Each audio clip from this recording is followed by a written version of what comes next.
Hello and welcome to Creating Disciples with me, Austin Roberts. We are so excited to have you join us today as we are going to be taking a look at a church in the book of Revelation. Yes, one of the 7 churches. So sit back, relax, and hopefully the Lord has something to teach each and every one of us today as we look at this text.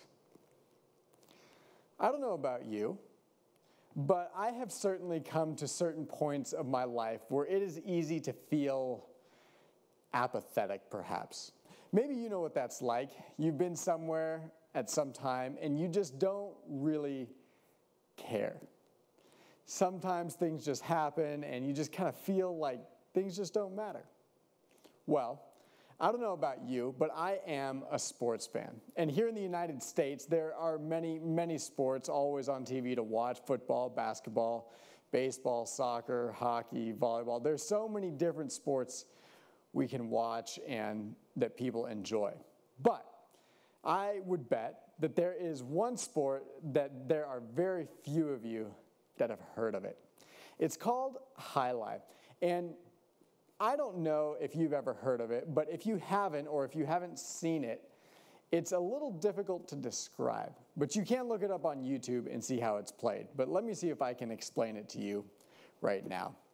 So highlight is a sport where there are people who play either 1 versus 1 or 2 versus 2. And as it goes, each person has this elongated wicker basket, and what they'll do is they'll take that wicker basket, they'll hold it in their hand, and they'll have a ball, probably about the size of a baseball, and they'll take it and they'll throw it as hard as they can up against a wall. And then the other person will catch it on a bounce and return it the same way. It's a little bit like racquetball, but the ball in highlight travels at well over 100 miles per hour. And they go back and forth, just like that. Now, in its heyday, highlight used to be exceedingly popular. They had arenas down in Miami, one that sat 6,500 people, and there was regularly only standing room. It was a very popular sport on which to gamble, and season after season, they would have thousands of people come out and watch some of the best players in the world play highlight against each other. Now, as time went on, things in the league down there became a little rocky. Things didn't go quite as everyone had wanted them to go. There was a gambling issues with the famous gangster James Whitey Bulger. There was a big scandal, and that lost a lot of fans. Things went back and forth between the management and the players, and people didn't like that.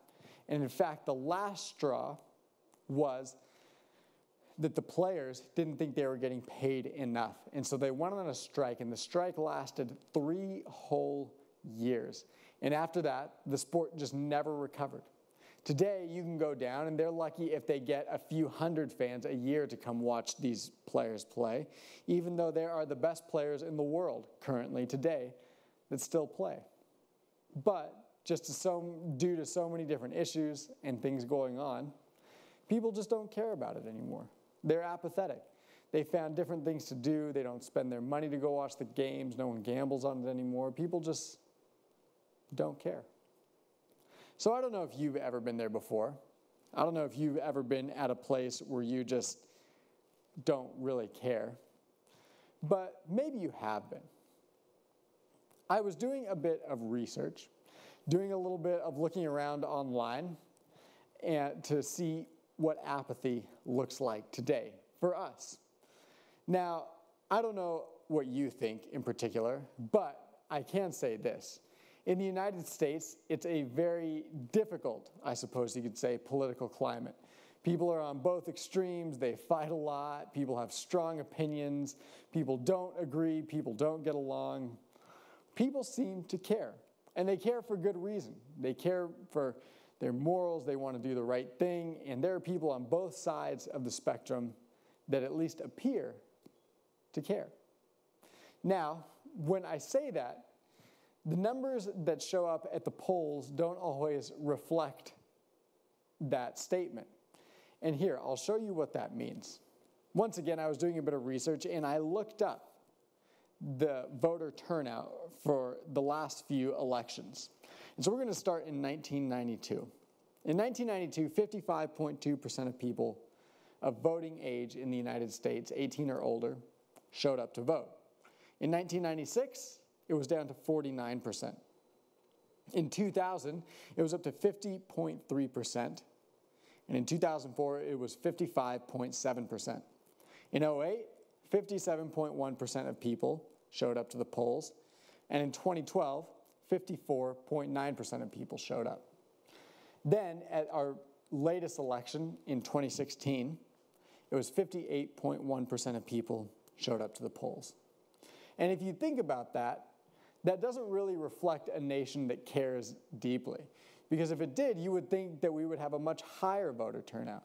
But the truth is, the top 10 voter turnouts that we've had in the United States presidential elections have all been in the 1800s. It just doesn't really seem like people deeply and truly care, even though the way they talk, it may seem like that. There just seems to be a lot of apathy. People just go about their day doing their own thing. They might fight about politics online or in person. But when it comes time to show up in the polls, to go out and cast your ballot and vote for somebody, not that many people show up. Sometimes even less than half or barely over half. I don't know about you, but sometimes it is easy to feel apathetic, like you don't really care, and just kind of go through life step by step, just doing your own thing. Well, if you've ever felt like that, if you know what that feels like, I would like to take you to a place many, many hundreds, even a couple thousand years ago. And so we're going to go back to the Bible, and I would like to invite you to open with me to Revelation chapter 3. We're going to look at a church in here, a church in the city of Laodicea. It's one of the 7 churches in the book of Revelation, and in it, they talk, Jesus says some things to the church about that very thing, about apathy. But before we get to that, let me tell you a little bit about the background of the city of Laodicea. There's some things in there that might be important for all of us to know for context. So there are 3 really important things about Laodicea to remember, 3 things that will help us understand. First, in Laodicea was a very big banking center. There was a lot of money in that city. People were rich. They were wealthy. They could do whatever they wanted with their money because they had so much of it. Now, if you remember, in some of the previous churches, in Philadelphia to be specific, if I remember correctly, there was a major earthquake that destroyed some of these cities. And Laodicea was included, as was Philadelphia. But Laodicea decided to turn down the Roman financial aid when it came time to rebuild the city. And because they were so rich, they just rebuilt it themselves. They were wealthy, they wanted to do it their own way, and so that's what they did. They rebuilt the city. Secondly, we've got the fact that Laodicea was on a trade route, a trade crossroads. And because of that, that helped them make money, but it also gave them culture, and it gave them trade, it gave them many different goods. And so it's important to know that they were at a major crossroads. And along with that, they were also a manufacturing center. They manufactured this wool, this silk. And this silk was made from this black wool from a specific type of sheep that was very rare everywhere else. In fact, Laodicea was the only place where you could get this. So then there was that. And then thirdly and finally, Laodicea was also a place of medicine. And they were famous for one particular thing. They were famous for this eye salve, which was said to have been able to cure certain types of blindness. And so those are the 3 things. First, they were rich. They were wealthy. Secondly, they had a lot of manufacturing and trade. And thirdly, it was a place of medicine. Specifically, this eye salve was important. So that's Laodicea, and that's the context into which we step today. And as we've done that, we're going to read what Jesus says to this church. So let's read together Revelation chapter 3. We will begin with verse 14. And this is what the text says. To the angel of the church in Laodicea, write, these are the words of the Amen, the faithful and true witness, the ruler of God's creation. I know your deeds, that you are neither cold nor hot. I wish you were either one or the other. So because you are lukewarm, neither hot nor cold, I am about to spit you out of my mouth. You say, I am rich, I have acquired wealth and do not need a thing. But you do not realize that you are wretched, pitiful, poor, blind, and naked.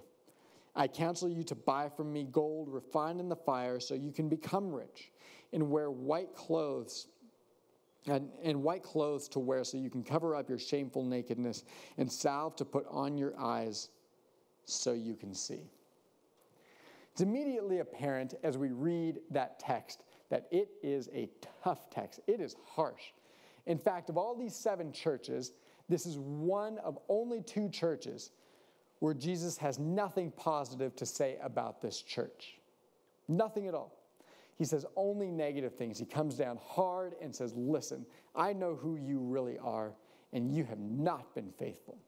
The only other church where he had nothing positive to say was Sardis. So we have Sardis and Laodicea, and Jesus and God comes down hard on Laodicea.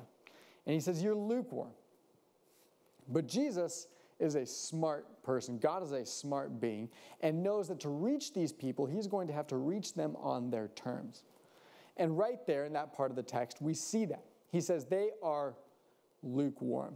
And I don't know about you, but lukewarm water, if you drink it, it's not very good. Typically, if you drink something, you want something cold to drink, or if it's cold outside, you want something hot to drink, not something lukewarm, just room temperature. But that's what he calls them. And the reason he calls them that is for good reason. You see, Laodicea, despite all the great things about it, had one major fault. And the city of Laodicea had no water supply. They didn't have their own natural water supply. There were no wells there. And so what that meant was that water had to be piped in. And by the time it got to Laodicea, it was lukewarm.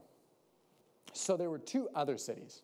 One was called Hierapolis, and Hierapolis was about 7 miles to the north. And because Hierapolis was 7 miles to the north, the water that came from there was lukewarm.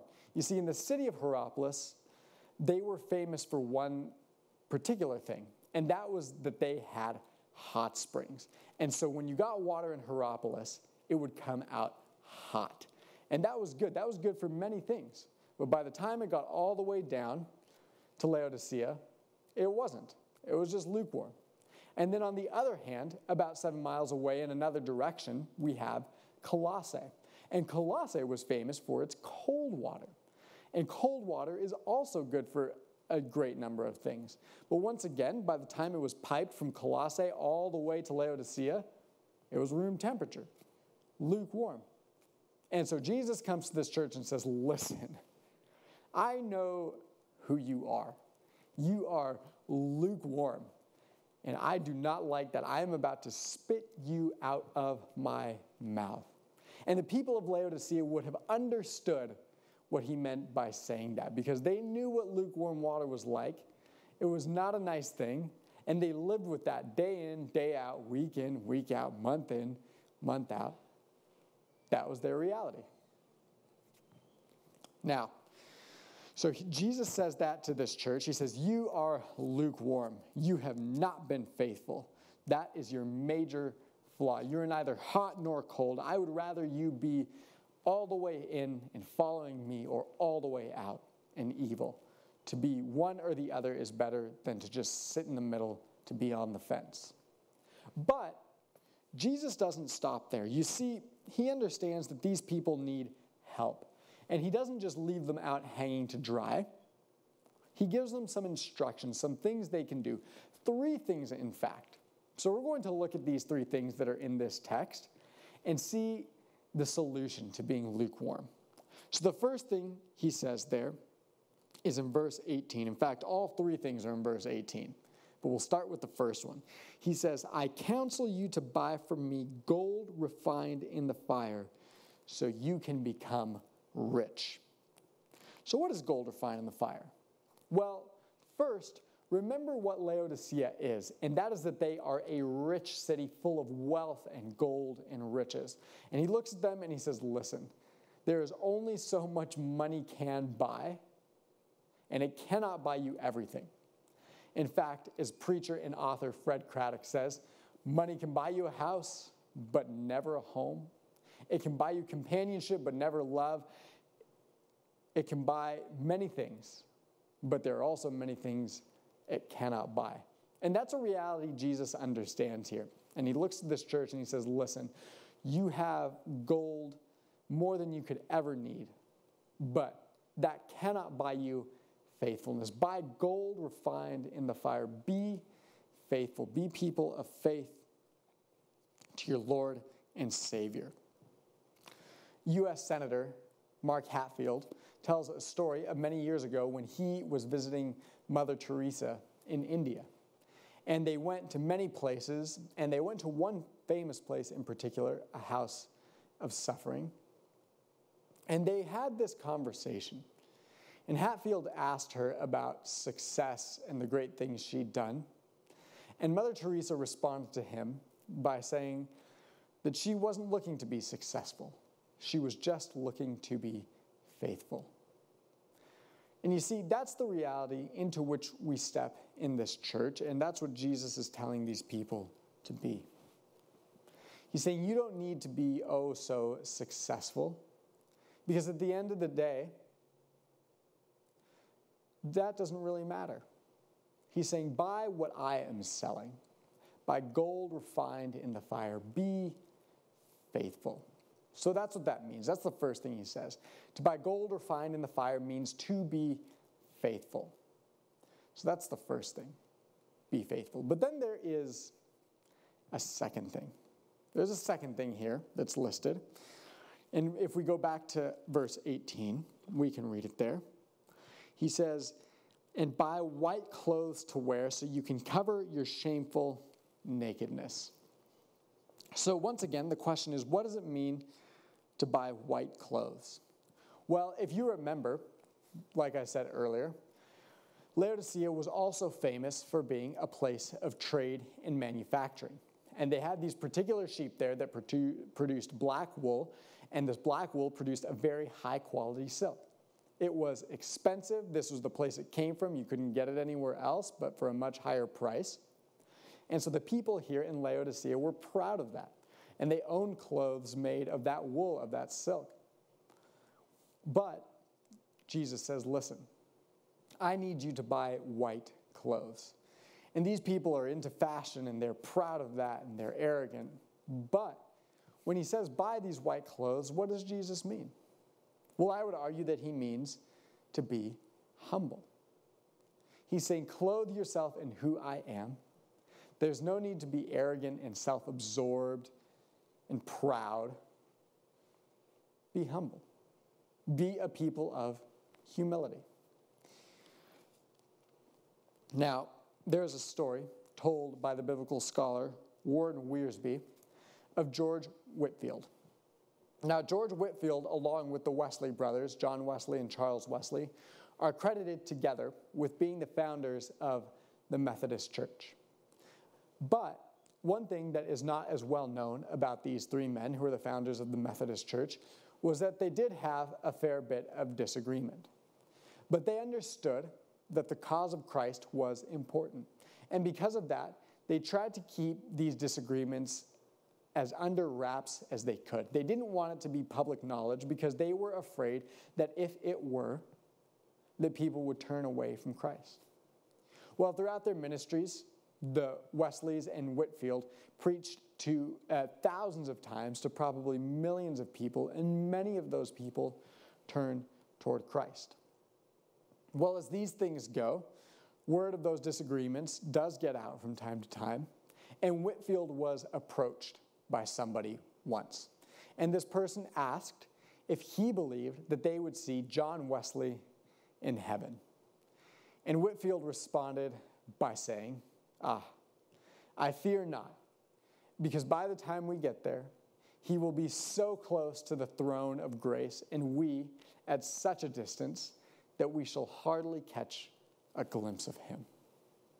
And it is that type of humility that Jesus is asking the people of Laodicea to have. He says, clothe yourself in white clothing. Be humble. There's no need to flaunt your wealth and your fashion and all these things you have.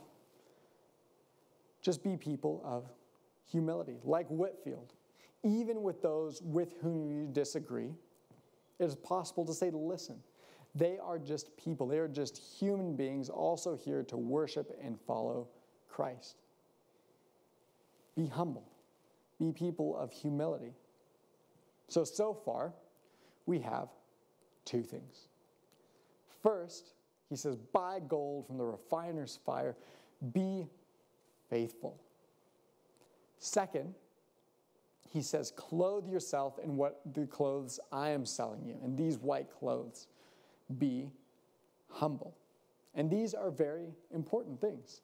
But then we've got a third thing, maybe even the most important thing. So let's return to verse 18 here and read the final thing. He says, and salve to put in your eyes, and buy salve to put in your eyes, so you can see. Once again, if you remember, Laodicea was a place that was known for medicine, but not just any medicine. It was known particularly for an eye salve that was said to have been able to cure certain types of blindness. And so as we've gone through these three things, you can see that Jesus appeals to things with which the Laodiceans would have been familiar. This is the third thing. He says, buy this eye salve. So once again, what does that mean? What is this eye salve? What does it mean to buy that and put it in your eyes? Well, if we think about it, I think that Jesus is communicating a pretty clear message to look inwardly. He's saying, listen, you've got all these things about you on the outside. You're arrogant, you're not humble, you're rich, you're fashionable, you've got everything you could ever want. But the reason you are lukewarm is because you have not looked inwardly. You are having issues on the inside, and because of that, you have become lukewarm. I want to spit you out, he says. Look inwardly. There's a story told in a devotional released by the Moody Bible Institute about Mark Twain. And as the story goes, Twain was talking with a man who is known to be particularly arrogant and proud. Well, this man was telling Twain about his hopes and dreams and all the things he wanted to do before he died one day. And he said to Twain, one day I would love to visit the Holy Lands. And when I am there, I want to climb Mount Sinai. And one day I will climb Mount Sinai. I will make it to the top of that hike. And when I am on the top of that mountain, I want to read the 10 Commandments out loud up there, just as they were given to Moses many thousands of years ago. And as he heard this dream, Mark Twain sat there for a moment and thought about it.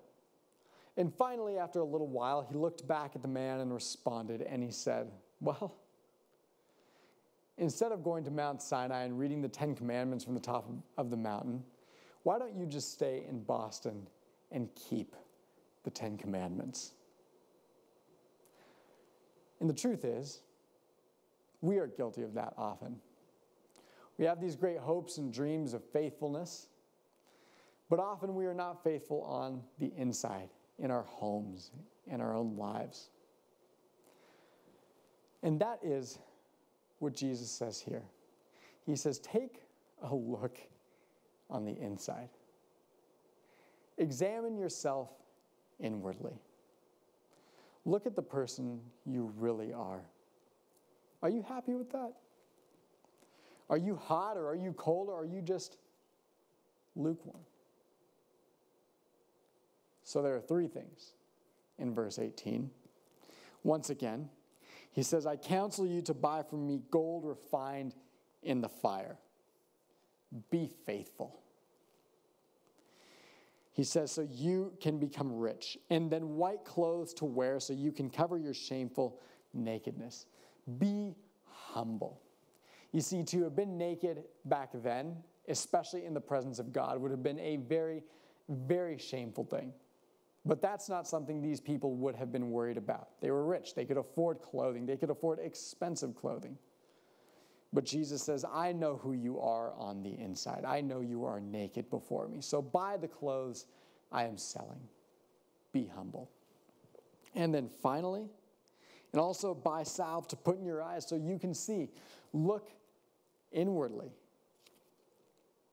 You have these great faults, says Jesus. And I am giving you a solution, a way to move forward and be better. But the letter doesn't end there. We have a few verses left to read. So let's read once more. Starting in verse 19, Jesus says this, those whom I love, I rebuke and discipline. So be earnest and repent. Here I am. I stand at the door and knock. If anyone hears my voice and opens the door, I will come in and eat with that person, and they with me. To the one who is victorious, I will give the right to sit with me on my throne, just as I was victorious and sat down with my Father on his throne. Whoever has ears, let them hear what the Spirit says to the churches. Did you catch that? Verse 19, one more time. Those whom I love, I rebuke and discipline. And what that means is, despite the fact that he has come down hard on this church, and for good reason, Jesus still loves this church very, very dearly. He says that. He says, to those who I love, I will rebuke you, because I know you can take it, and I want you to get right. I want you to make amends for the mistakes you've made. You are a lukewarm people, says Jesus. And maybe he's talking to you. Maybe you have become apathetic. But he doesn't just leave you hanging. He gives you instructions. He says, listen, even though you're a lukewarm people, I want you to change. Be faithful. Be humble. And take a look inwardly, says Jesus. I am giving you a chance. And I love you oh so deeply and dearly. And I'm here. And sometimes the words I'm going to say to you are tough to hear, but you need to hear them. So I guess at the end of the day, the choice is yours and the choice is mine as to whether or not we will follow these instructions. And so today I invite you to do just that. Do what he said. Be faithful, be humble, look inwardly. Thank you so much for joining us today on Creating Disciples. We hope you have a wonderful and Christ-filled day as you do your best to be faithful, humble, and to look inwardly.